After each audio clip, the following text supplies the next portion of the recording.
Assalamualaikum students, how are you? I hope all are you fine.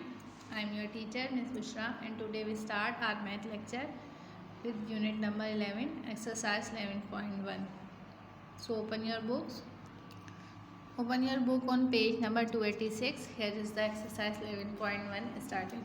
In my previous lectures I solved question number 1 in which definition we learned, and today we solve question number 2 in which question is given that differentiate between the following terms and illustrate through figures. हमें क्या करना है, differentiate करना है in terms के दरमियान और figures भी बनानी है, फिगर के थ्रू समझाना भी है. Let's start. The first difference is interior and exterior of an angle.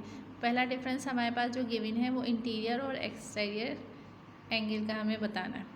So, the set of all points of the plane which lie inside the angle is called the interior of the angle. वो तमाम point किसी भी plane के जो angle के अंदर होंगे वो इंटीरियर कहलाएंगे एंगल के. And the set of all points of the plane which neither form the interior of angle nor the points of the angle is called exterior, the exterior of the angle.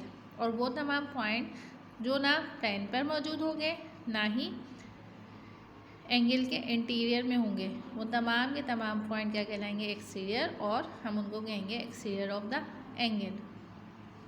Here is the diagram. आप diagram में देखें, एक हमने दो race हमारे पास यहाँ पे मौजूद हैं और ये यहाँ पर एक एंगल बनाएंगी.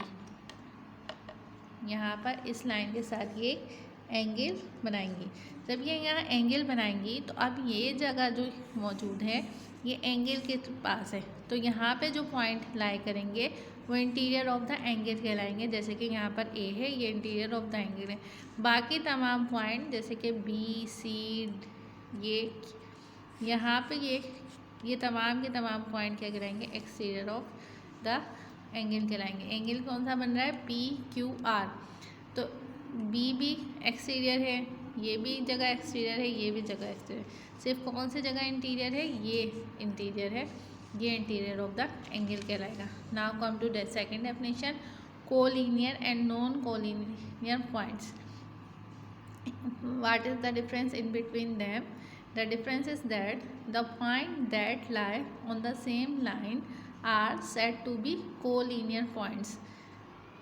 वो पॉइंट जो एक लाइन पर मौजूद होंगे वो क्या कहलाएंगे, कोलिनियर पॉइंट्स कहलाएंगे. The points A, B and D in the given figure are collinear. जो पॉइंट ए, बी और डी हैं इस लाइन फिगर में वो क्या है, कोलिनियर पॉइंट्स हैं. The point that do not lie on the same line are said to be non-collinear point. और जो पॉइंट एक लाइन पे मौजूद नहीं होंगे वो क्या कहलाएंगे, नॉन कोलिनियर पॉइंट्स कहलाएंगे. ये इनके दरमियान डिफरेंस होता है. अब आप डायग्राम में देखिए, ए, बी, डी तो एक लाइन पे मौजूद है लेकिन सी नहीं मौजूद, तो ये क्या है, सी नॉन कोलिनियर पॉइंट है. हमने लिखा भी है in the above figure C is non collinear point. Between and beyond. Between और बियॉन्ड क्या होता है, if A, B, C are any three collinear point such that measurement of A, measurement of B, measurement A B और measurement of B C किसके बराबर हो, measurement of A C, then the point B is said to be between the points A and C. तो हम ये क्या कहेंगे कि जो बी है वो ए और सी के दरमियान में है. देखें यहाँ डायग्राम में हमने दिखाया भी है कि हम ए की मेजरमेंट ले लें बी तक और ए की मेजरमेंट, बी की मेजरमेंट ले लें सी तक, और एक कंप्लीट मेजरमेंट ले लें यहाँ से पूरी यहाँ तक. तो ये इन दोनों की मेजरमेंट इस पूरी मेजरमेंट के बराबर होगी. तो हम ये कहेंगे कि ए और सी के दरमियान में क्या है, बी है.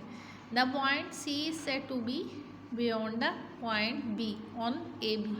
सिमिलरली हम क्या कह सकते हैं कि जो पॉइंट सी है वो बियॉन्ड किसके हैं, बी के है, ए बी में. ए बी में सी पॉइंट क्या है, बियॉन्ड ए, इसके बाहर जाकर है.